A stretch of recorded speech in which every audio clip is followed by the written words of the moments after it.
Hello, everyone, and welcome to the podcast. My name is Kelly. And my name is Doug. And we are your hosts through these next conversations. This is a new space for us.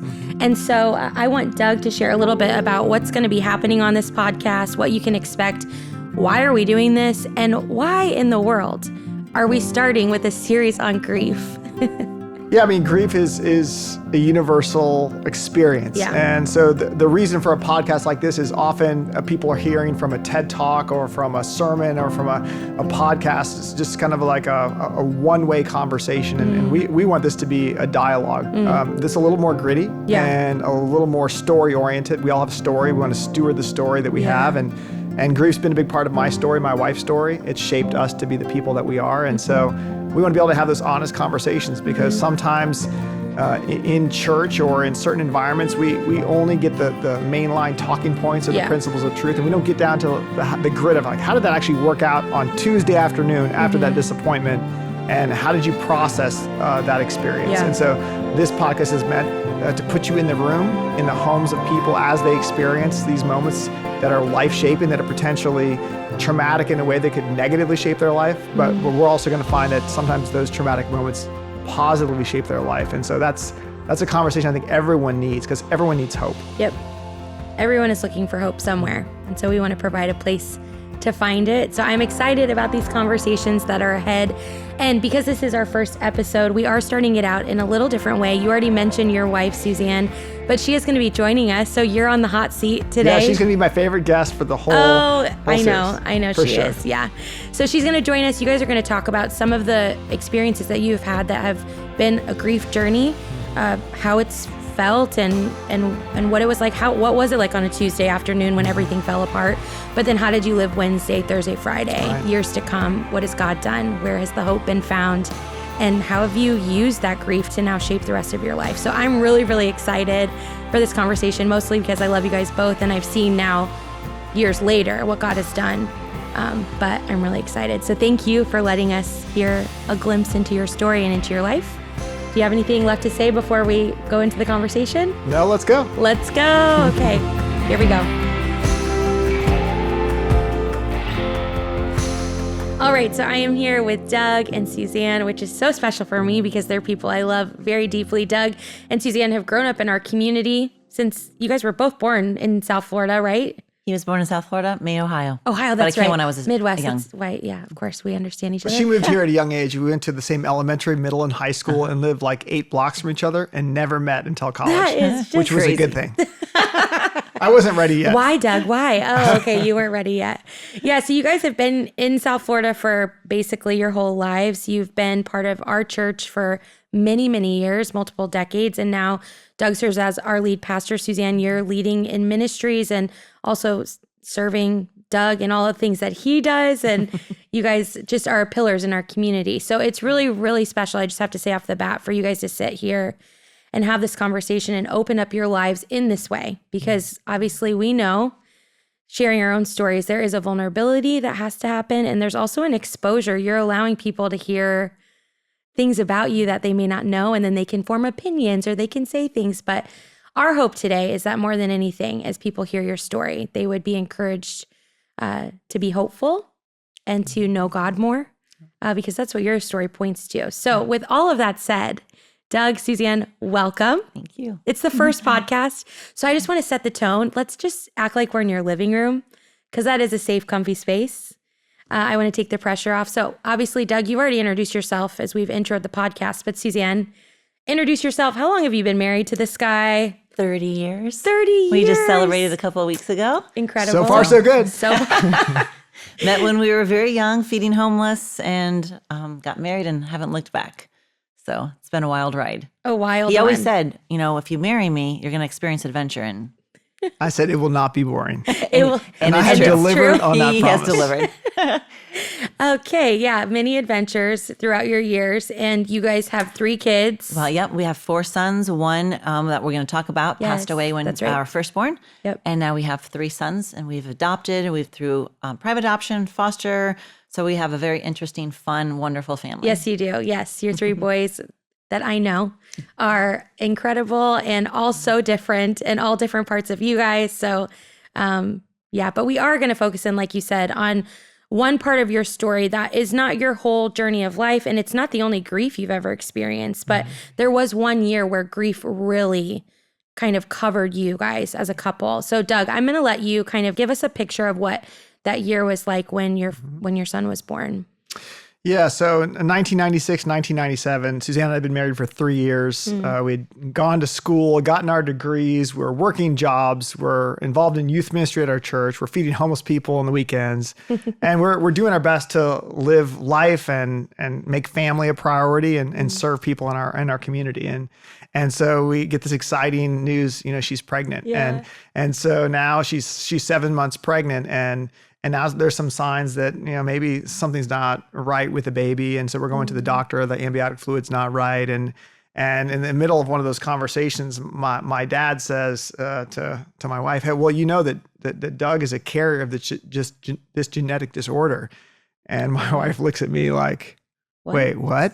Oh, wow. And so we're praying and we're like, hey, God is faithful, because I had two brothers who died of this genetic disorder. And so, but we're praying that God is faithful and we're going to have a healthy baby. And then, June 26, 1996, Jordan is born. Jordan. And the moment he was born, I knew. He looks so much like my brother Daniel, who passed away. Oh, wow. Some of the same features. And so it was one of those so surreal moments, because my brother Daniel lived for 6 years as an invalid. He couldn't roll over. He couldn't speak.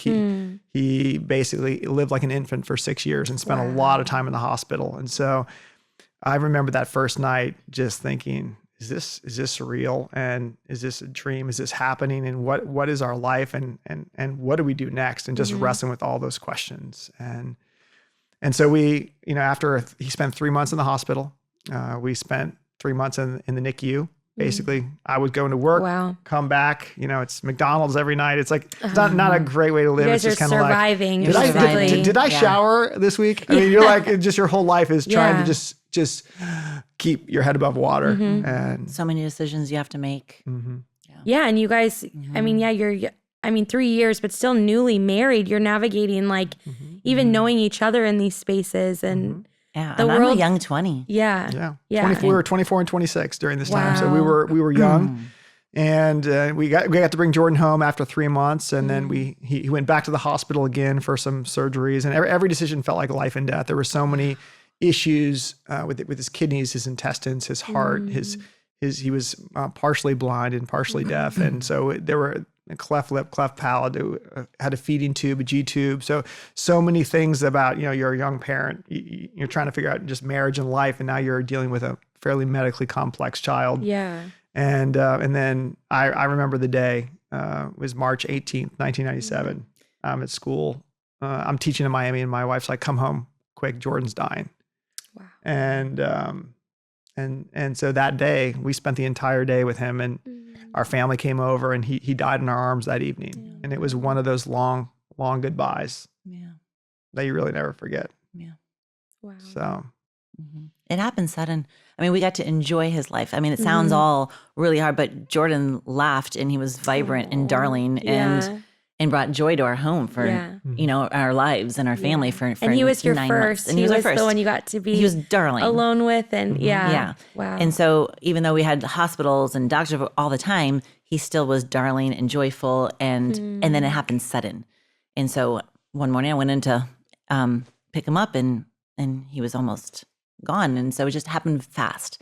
So anyways, that launched us into a journey of, never thought that was coming. Right. You don't expect that when you're in your young 20s. Right. And then that's not even the end of, that was, obviously you grieved the loss of your son, but then you still have a hope for family beyond that. So that leads into a whole nother journey that I want you to just touch on, because it kind of, you guys at a really young age and really young married couple experience a lot of family pain and loss. Well, the doctor said that we were going to have, when I found out he had a genetic disorder, it was like 1 in 300 and something. So we just thought, that's never going to happen to us. Okay. And then it did. And then we went to genetic counseling. They told us, do not have any more children. It will be at least 1 in 3. And so that was a shock. Yeah, you're thinking like, wait, 1 in 3? Yeah, if the first one was like 1 in 300 or something. Yeah, and insane. usually genetic issues are 1 in 10,000 or 1 in 30,000 or 1 in 300,000. So I'm like, 1 in 3, explain this to me. And so as he goes around giving the diagram, he's like, you had 2 brothers who died of this. Your firstborn son had this. And then my brother's first son died of the same disorder. Wow. So we're scratching our head going, whoa, we should never have kids again. And what do we do now? But at the funeral, it was the week of the funeral, of Jordan's funeral, I found out I was pregnant. And it was only a week or 2 after that, I miscarried that baby. Oh. And so you're at the funeral and you're trying to process going, okay, we said goodbye to one, but God is giving us another. And then all of a sudden you miscarry that baby. Yeah. And that was so just disorienting. Yeah. And then it was within just a few months later, it was all within 7 to 8 months, I had another miscarriage. And so we had 3 losses in a very compact time. And that's when I started not doing well. Yeah. Because it was a lot of loss in 1 year. Mm-hmm. Yeah. So for me, I did what felt like normal grief. Like I cried at the funeral. Mm-hmm. I processed through like, okay, we're never going to hold Jordan again. Mm-hmm. His life was precious. It was a gift. I did all this in my mind and some of it just, the emotions came out and then I'm like, okay, so we have to move on now. And I don't know if I probably noticed a little bit that she didn't cry much at the funeral. Okay. She didn't cry much with me. So I'm like, okay, I know grief, sometimes has a delay, like it's going to come in stages. Yeah. But we're a couple months in and a couple miscarriages. We actually had a failed adoption that happened around Christmas time, which was another loss. Mm-hmm. And like, I remember distinctly, remember this day, the lizard I didn't catch in the house. Everyone grieves different. So we're going to put you in the Sauder household. There's a lizard in the house. She's let me just say, hold on. Okay. Let me just say this. Everyone grieves different. Absolutely. And I think one of the biggest things we learned in this very compact time is to give space. Give space to the other person to grieve different because everyone grieves different. It's not right or wrong. It just is. Yep. And again, I didn't cry at the funeral. Yeah. I cried a little bit later. I pushed my emotions down because I processed so slow. And it's almost like Jack in the Box. Did you ever do that when you're a kid? And you're waiting for it to and you kind of push it down. Yeah. But eventually that thing is going to come flying out, right? And just kind of, there we are. That happened with the most bizarre time. So I didn't catch the lizard. Okay. And she said, I can't stay here. I need to go get a hotel somewhere. So I'm like, what is going on? Has she gone crazy? Okay, can I give a backstory? Yes, of course. When you're grieving, you are in a state of just trying to survive. Yep. And your brain can only handle so much emotion and so much processing. And right then my brain is in going, just cope. And my brain is into depression. It's into coping. It's into all I can handle is sadness right now. I can't handle fear. Right. And so when that lizard is now in my house, and I'm scared of lizards, I remember going, you have to catch it was life and death for me. Yeah. You have to catch the lizard because if not, I can't stay here. I can't process that feeling. And don't go that direction because the lizard's going to run that way and you're going to miss it. And then I'm out of here. And he went that direction. The lizard ran the other way. And I was out of there. I grabbed my keys. I'm like, I blew. It was crazy, but I did. And I was out of there. Yeah. So in my male mind. Yeah. Say that one more time. In my male mind. Yes. We had a loss, we grieved the loss, and now we move. So I poured myself back into work, back into service, back into life and ministry and focus on the future.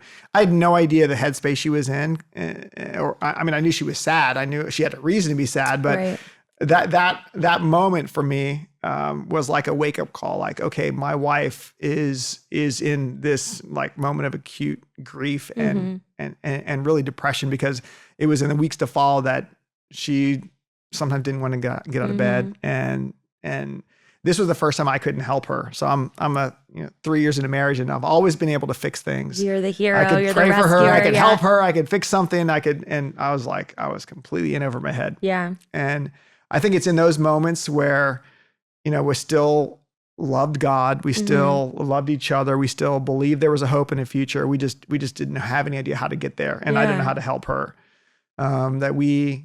I think in those moments, your prayers get very simple, very, very succinct. So the way that she would describe it to me is like, I feel like there's this heavy cloak of darkness over me. Yeah. It feels like this heavy darkness that's over me and I don't know how to lift it. And so as I read through the Bible, because sometimes, you don't have the words to say, you're just looking for let me just read what God Yeah. says, And because that's maybe gonna be something better will than stick what I out. say. Yeah. That there's a verse in Isaiah 61 that talks about, when Messiah comes, he's going to comfort those who grieve in Zion, and he's going to take their cloak of despair and he's going to replace it with the garment of praise. And so literally, I think probably for maybe a month or two, my prayers were so simple. They were just like, God, take this cloak of despair and turn it into a garment of praise. We actually prayed that for almost 1 year. That was our prayer. We would kneel and he would pray that over us every single day. And it was just, it was almost cathartic of just hearing the same verse over and over. Like a lifeline. Yeah. And it didn't feel like it was going to ever happen, but we were going to trust it's going to. Eventually we would start to have joy again and we would have praise again. Yeah. And it did. When you started to recognize the grief, what did it look like for you? Like, how did it show itself? It depended on the day. Okay. It really depended on the day. I mean, some days you just didn't want to see anybody. Yeah. And you kind of go into what I always call the cave. And then there's other days I pushed myself to get out. Like I remember during that season, my mom would call me every single day, show up at my house and just get me out of the house. And I needed that. It was just, you're just kind of in a fog and in a daze. I mean, that's probably the best way I would describe it. And sometimes you just need somebody to just know that someone's going to call you and check on you. And I think that's why it's so important to have community. Yeah. Because, the Bible talks about, if you're alone, who's there to pull you up? Two are better than one. Because if you fall down, you need someone to help lift you up. And there was a season where, it took him a while, Doug, but then he kind of stepped in. He's like, okay, I'm going to make a schedule for you, honey. And I want you to do this. And it was the simple things. It was wake up and eat. Wow. It was take a shower. It was go for a walk. Just get out of the house and jog or walk or whatever, but you have to get out in nature. You cannot stay inside the house the whole day. Yeah. And just somebody, calling you or somebody going, here's what I'm going to follow up and make sure you do these things. It just, you almost have people thinking for you when you're in such darkness. And I needed that. And it was very, very helpful. Yeah. But in the other hand, it's not staying in that cave. It's going, I'm still going to push myself to get out and be with people and continue my job or continue going to church as much as I can because you don't want to stay in that cave for too long. Yeah. So you brought up community, but I want to ask, like in that season, because you were a young married couple experiencing something pretty unique, a child that was born with a genetic disorder that ends, with him passing away very early on. Like, was there ever a hesitancy of you guys reaching out for help, or did you struggle to feel like you could bring this to your community because it was maybe different than what others were experiencing? Or were you quickly like, community is our lifeline, we have to do this with them? What was your experience? Yeah, you have to find community if you're going to get through this. So we had, my brother and sister-in-law had gone through the same thing. So that really connected. And that was before you guys? No, right after. Right after, okay. Right after. So almost the same time. Wow. They overlapped. Yeah. We sort of simultaneously walked through that together. Wow. And then my parents knew what that was like, and they knew what it was like now to watch their kids go through that. So there was a connection with both sets of our parents that really, really bound our family together. And then we had some really good friends. They just showed up because there is a sense where like even your mind plays tricks on you. I mean, I remember for me, even after Jordan died, I would wake up at night because I would hear him crying. And I would go into his room and I'd be like, oh, wow, he's not here. So your mind starts playing tricks on you because you're so used to a certain schedule that your mind hasn't caught up with the reality yet. It's not just your emotions. It's every part of you that's, 9 months you're constantly carrying. I mean, her entire calendar, every day she was going to a doctor. Yeah. Every day she was working on feeding schedules and everything. And now all that's gone. She's not a caregiver anymore. So all of her life identity schedule is now just completely adjusted. And it's sort of like whiplash, if the best way to describe it. It's like a whiplash and a numbness and a disorientation. But your world does become small because you don't have the capacity to be out there with tons of people. Right. So your world becomes small, but we still need to have in that smallness community that would understand us and just be with us. Yeah. So.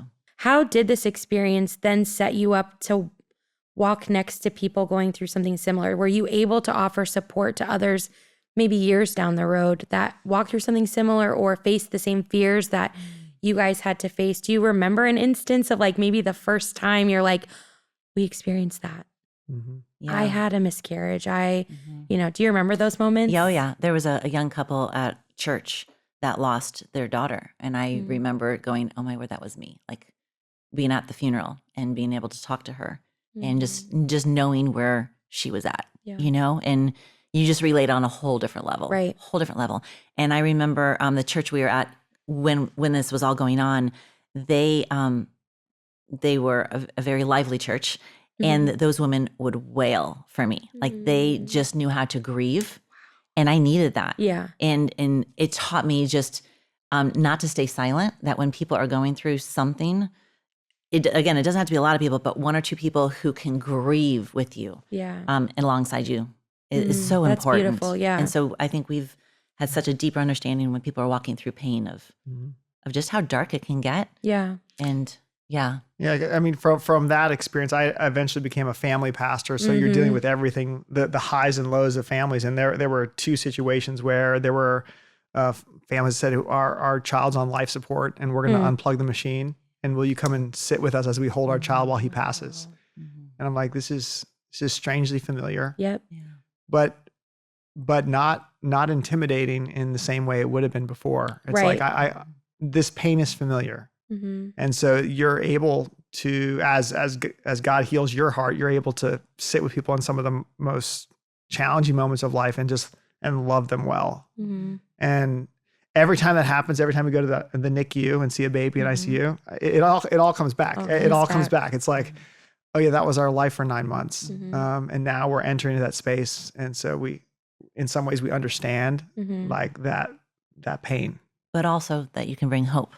Yeah. Because you get through it. Yeah. It's dark and it's hard, but you're going to get through it. Yeah.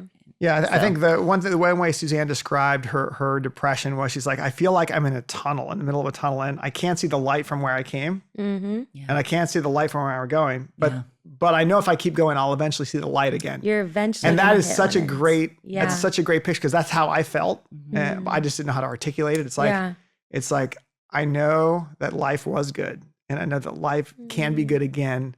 I just have to keep on walking and trust. And for me, it wasn't just the loss of Jordan. It was, well, what does our future look like? Yeah. And so like, as I would imagine in my mind, okay, what is our family going to look like? It would be like this blank picture frame. Suzanne and I and our future kids, whoever they were going to be. Yeah. I knew that we would have children in some way, but I couldn't picture them. And there was like a moment where, in your conversations with God, you just I heard him say in the way he can speak, I know what your family's going to look like. Just trust me. And that brought me a great sense of confidence. Okay, God's gonna give us a family, and I have no idea what it's going to look like, but I'm just going to take the next step. Yeah. That tunnel was a picture I think I had in my head almost every single day. And I remember sitting on my black couch in my living room, and I would just stare for hours, and I would just have the image in my mind of this tunnel, and I just kept saying, Lord, I don't see the light, but you're the light of the world. I just remember just going, I just want to see light, just a flicker of light. Yeah. And this verse was like, I just want to read it to you because anyone out there that might be listening to this, because I felt lost, I felt just in darkness, and it says, it's in Isaiah, and it says, I will lead the blind by ways they have not known, along unfamiliar paths I will guide them. I will turn the darkness into light before them, and I will make the rough places smooth. These are the things I will do, and I will not forsake them. And I would just say that over and over and over again to myself. God's with me. I'm in the darkness, but he's holding my hand, and eventually he's going to lead me to the light, and I'm going to get there. And so I think it's so important to have a scripture that you grab onto, and even though you don't feel it, you're struggling to believe it, you claim it anyways, you know? Yeah, as you take those steps forward, because all of a sudden one day, you did see a light. I did. You did, right? And you start to smile. And you're like, I just smiled and now I feel guilty. Like, are you surprised? But can I smile? I can smile. Yeah. You know? Yeah. It just, yeah. So for you, Suzanne, like he's talking about that family picture frame. You had hopes and expectations for your family too. So what did that look like for you to reconcile those things as you've lost a child, as you've had a couple of miscarriages, but you still have hope for a family? Like, what does that look like with your conversations with God, or in your own, like, the next time you do get pregnant? Like, what does that look like? Yeah, which we were told not to get pregnant. Right. And so that launches into foster and adoption. But the loss of expectations and dreams, I think everyone experiences that, whether it's a loss of a child or a loss of a job or a loss of, or divorce. I mean, everybody experiences in life loss, you know, and some feels greater than others. but I think we all know what that feels like. And our flaw is that we dream so far ahead that we've like set up this expectation of what it'll look like. So, and then it blows up in your face. Yeah. And then you go, now what do I do with that? You know, and I think to allow space to grieve loss is so important. Yeah. And I didn't let myself do that quick enough. It took me a long time to recognize that. I didn't back then in that church, back when I was super young, have counseling. I didn't have grief share. We didn't have community groups. So I was very alone, or I felt alone, I should say, during that season. And so it was wrestling with God of going, all my girlfriends are pregnant and I'm told not to ever get pregnant. I didn't know anybody at that back then that adopted or foster care wasn't part of our world. Yeah. And so it was just so confusing to me. And so just wrestling, I think with one hand, you have to let go of the hopes and dreams and let them die. And you do it as a loss, as a death. You can get angry. You go through the stages of grief when you're wrestling with the loss of your dreams. And you have to let yourself do that. But with the other hand, because if not, there's a void. As much as you're letting go with one, your expectations, you got to be grabbing on to something. Yeah. And I think the grabbing on to something is I'm letting go of my expectations, my dreams and hopes, but God has something better. Yeah. And I have to trust him. And so you got to be holding on to some promises, because if not, you can't let go. And I think that's what it was, is I don't know what it's going to look like. I am so confused and I'm so sad, but God says that all things will work together. Am I going to believe it? You know, and that for me was the wrestle. And yet he did. And now I have this incredible family, and he was faithful. And I mean, it's just crazy when you look back over your shoulder, but when you're in it, it's hard to do. Yeah. But that's what I would just say is let yourself grieve loss, go through the stages, allow yourself to do it. But in the meantime, also be grabbing onto the promises. We are 25 plus years out from this specific time in your life. Yeah. And now looking back, like, what do you think of all of that and who you were, and like, what do you feel about it? That I would never want to go through it again. Yeah. Yeah.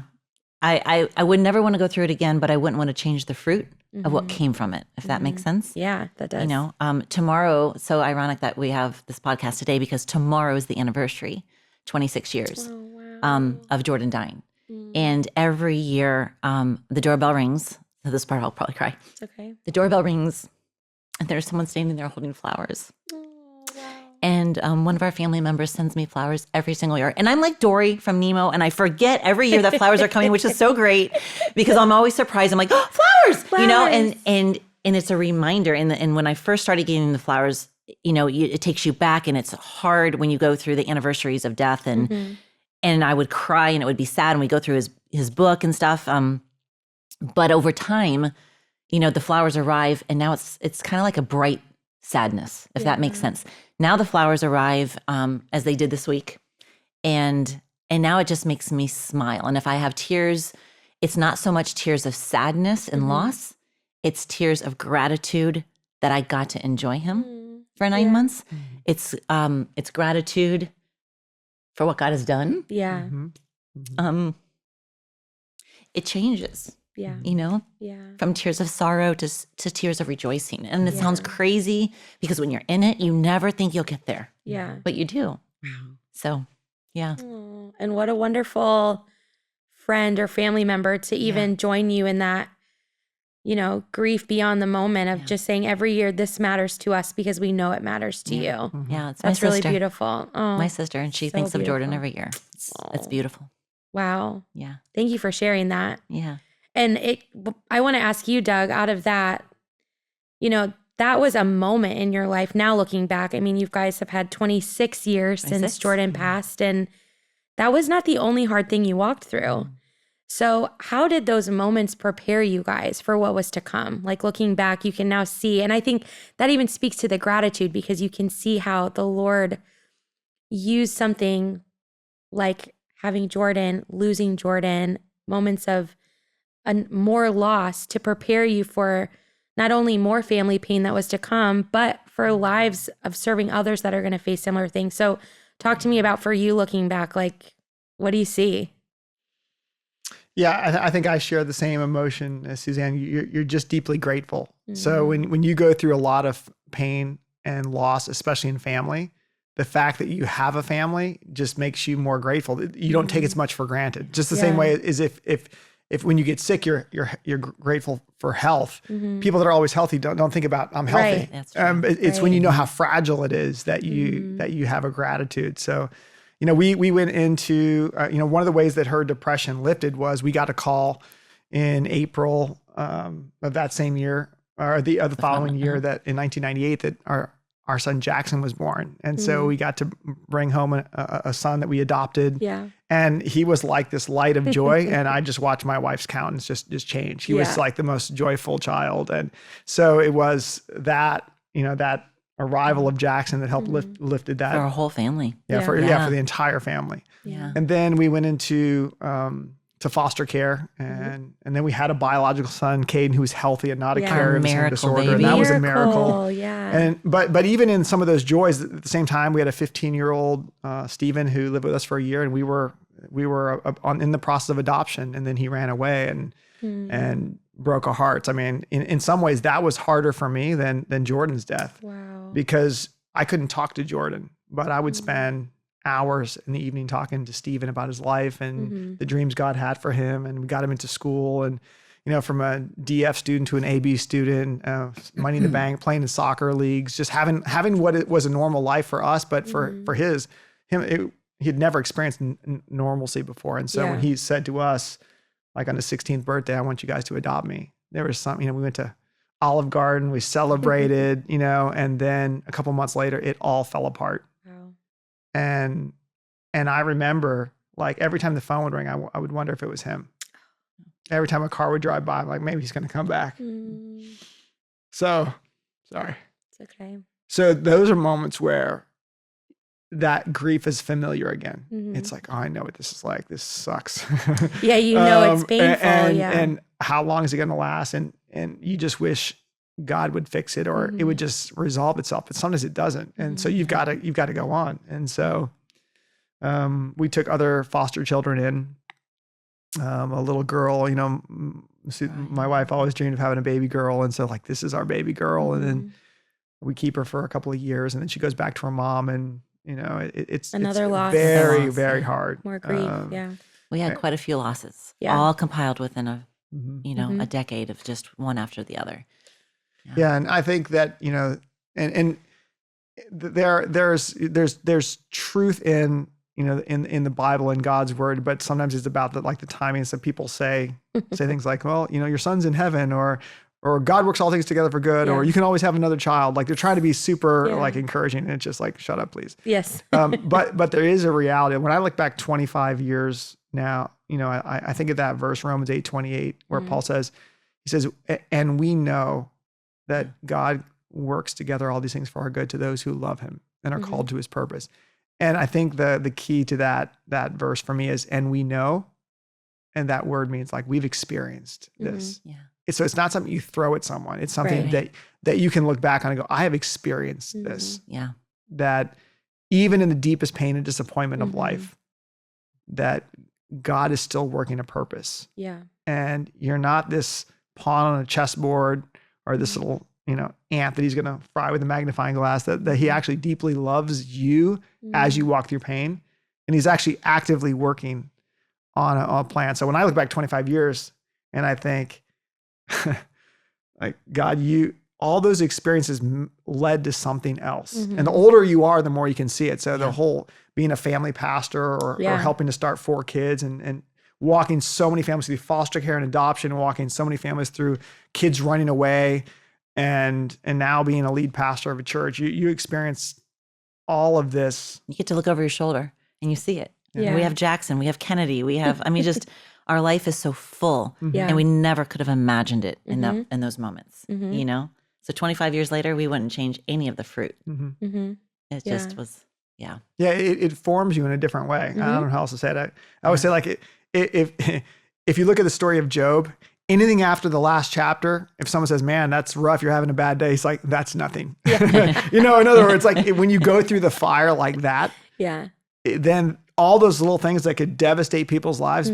almost don't touch you, because you've been tried so deeply, and you've been formed. Like, every time we might go through a conflict or a stress, whether it's internal in our own family or outside of us, there's a sense of like the love we have is stronger than that, because when you get tested and tried, it forms you. And trials can either scar you or they can shape you, you know, and you're going to have some wounds and you're going to have some scars, but you can stay in those scars, or you can go, no, this is for the shaping of who we are. And I think our marriage is so close because of walking through that. And it reminds me, I don't remember who said this, so I apologize to every listener if it's like a famous person or just a normal Joe on the road. But it stuck with me of just, you know, when you reflect and look on someone else's life and you want what they have, you want to be who they are. It's like that, you can't get it without walking through what they went through. So you actually have to start at ground zero. So like for you, Doug, you're an amazing leader. You're an amazing pastor. You're an amazing counselor. That didn't happen because you were just given all those things. It's because of what you've walked through. And Suzanne, you're an incredible confidant, an amazing prayer warrior, and you show up to help in every scenario. But you didn't just decide to be that one day. It's because of everything that came before. So I want to take you to the person who's listening, who's at the beginning of their journey, of a loss, of a grief. Either they're walking it personally or they're walking next to someone. Like, you've already said a lot that is amazing, but what would you just want to share with them in this moment? I would say probably two things. The first one would be don't get stuck. It's easy when you are at ground level to go into a cave and just want to stay there. And there's a difference between coping and like processing. And you can cope and you can push yourself through and go to work. You can cope, or you can give yourself time to process. And I would say slow down and let yourself process grief. Because I didn't do that. I pushed through, and then it hit me hard later on. So I would say process, and then I would say hope. Hope is the biggest thing. When you look at other people and you go, they made it through, so can I. And so whatever you're going through right now, whatever kind of loss or tragedy, find someone else who's already gone before you, and realize if they can make it through, so can I. Talk with them, you know? But the biggest thing is your hope is in Christ. You know, is keep grabbing onto his hand, grab those verses, and know that I will get through. It's a journey, but I'm going to get through. Keep walking forward. Keep walking forward in that tunnel. That's such a good picture. I love it. And Doug, I want to ask you actually specifically from a male perspective, a husband perspective, what would you say to the men who are either grieving or grieving alongside a spouse? Like you explained in your journey, you're experiencing one thing, you're noticing your wife isn't there with you grieving the same. Can you just give some insight of how do you help? How do you have your own personal grief journey alongside someone else? Yeah, I think when I think about the way I grieve, so the day my son Jordan died, you know, my brother and I just threw the football in the front yard. And then we went out and had a cheeseburger. Because this was an all day thing. It's like the way that I would grieve is to do something physical and do something where we're not talking about that thing. We're just hanging out. Because that's how I know a lot of my friends also grieve. Is like, let's just do something else and be together. Let's just be together. I don't want to be by myself. And I realized she didn't throw a football. No, I threw a softball. Oh, okay. Remember? I had my mitt in the road with Dawn, and we went back and forth with softball. Okay, so hey, so we're not too much different. Okay, Hey, all right. It sounds like you guys all just wanted to be together, probably. Just the whole family. together. Everybody took off work. Everyone left school. Everybody came to the house that day, and it was from morning until night. And there was a lot of hours to fill of grief, and so we were all doing different things to try to cope. Yeah, but I think for me, so as I went through the grief process and probably processed it faster and moved on quicker, you know, how do I help her? I think for me, one of my favorite verses around this topic is Isaiah 63, where God says, "In your distress, I too was distressed." And so I sent the angel of my presence to be with you. So like for me, there was never a sense that I was grieving by myself, even if I was by myself.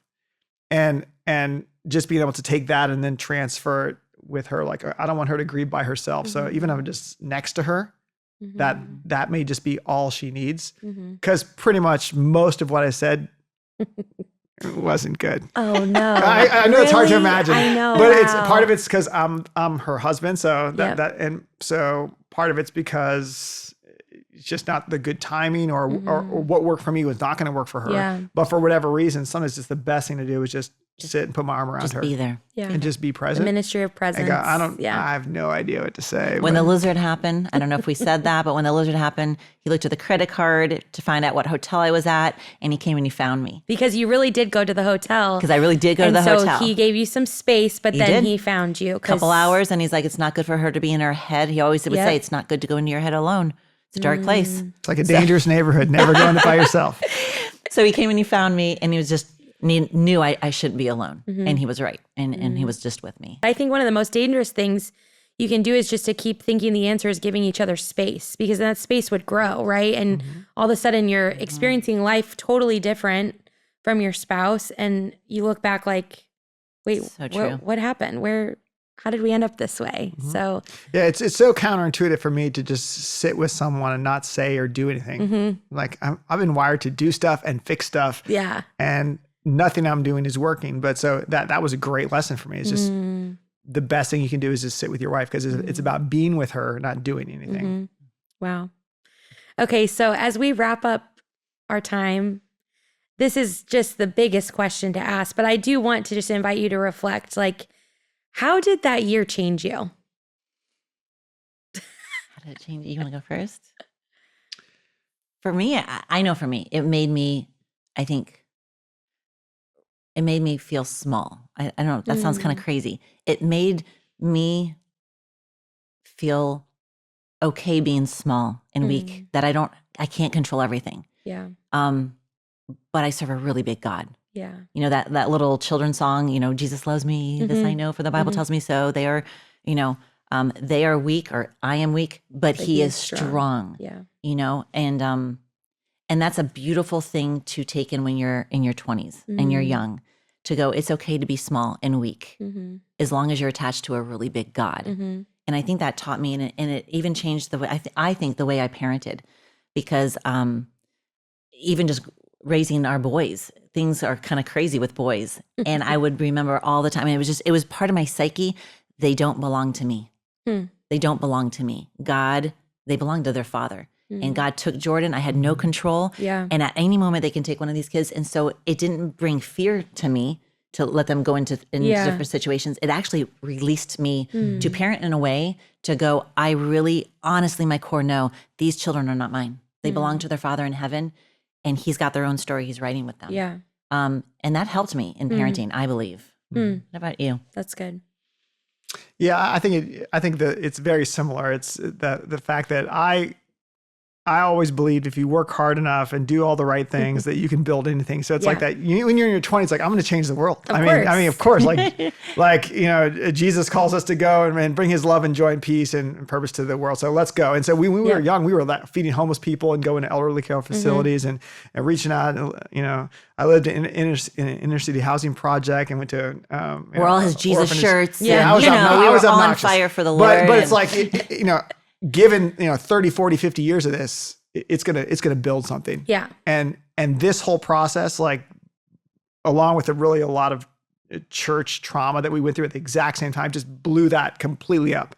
So by the time I limped my way to Calvary Chapel, I was like, there was no vision left, very little optimism left. I was just like, man, I'm just glad to be alive. And I don't know that I even want to dream again. But when you go through that total crushing process, it's actually a beautiful thing, because then your hand is open. Like, I don't know what to do. I don't know what to say. I realize no matter how hard I work, it could all fall apart. Yep. I can't even control my health or what happens with my kids.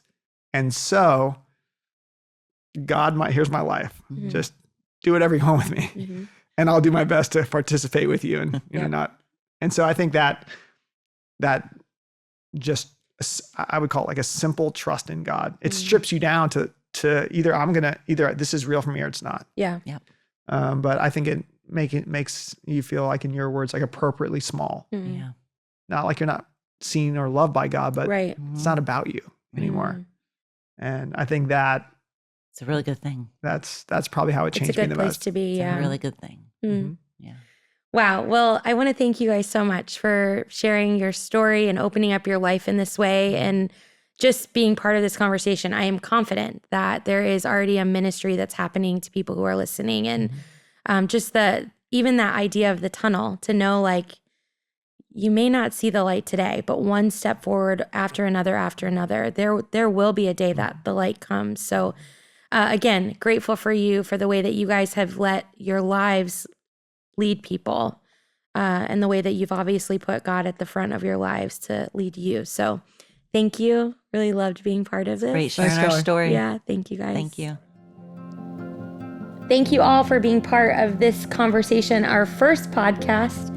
I know I thoroughly enjoyed it. Again, Doug, thank you so much for opening up your life to this audience. And we're going to do this continually in the podcast, where after each conversation, we're going to share a takeaway, because that's our hope, is that you're not just listening to these episodes and hearing people's stories, but that you're taking the wisdom that they've learned or things that they've walked through and applying it to your own story. So I'm going to share a takeaway, but obviously it's your story, so we won't make you do that. But one thing that really was such a eye-opener and such wisdom, and I think you pointed it out with Suzanne's picture of the tunnel. I just think that in any scenario where you feel hopeless or darkness does come like a cloud, your humanity wants to believe you'll never make it out. It's just the reality of like, the depth of the darkness. But that picture of taking every step forward, knowing light is on the other side, I mean, that better have brought hope to everybody today. So, and then for you, Doug, you've shared everything. You've shared your takeaways from your own life. But what do you hope people get out of this podcast and the episodes to come as we talk about grief and growth and hope? Yeah, I think that I want people to know they're not alone. Yeah. So whoever's listening to this, you're probably having all these different scenarios in your life, and it just feels like a lot. And does anyone else go through this? Can anyone else make it through this? When I hang out with my friends, everyone's happy and they're posting their best life now on Instagram, and like my life is falling apart. And I wonder, does anyone notice? Does anyone care? And really at the end of it all, am I going to make it?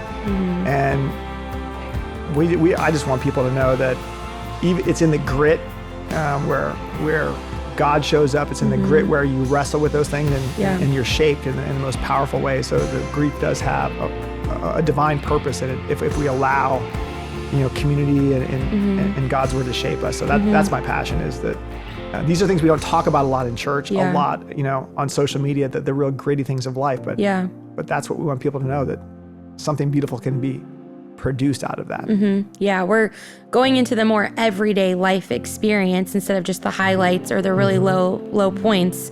It's that everyday continual story of like, how do I manage this and deal with that and find hope there? So I'm excited. And of course, we already mentioned this first season is all about grief and growth.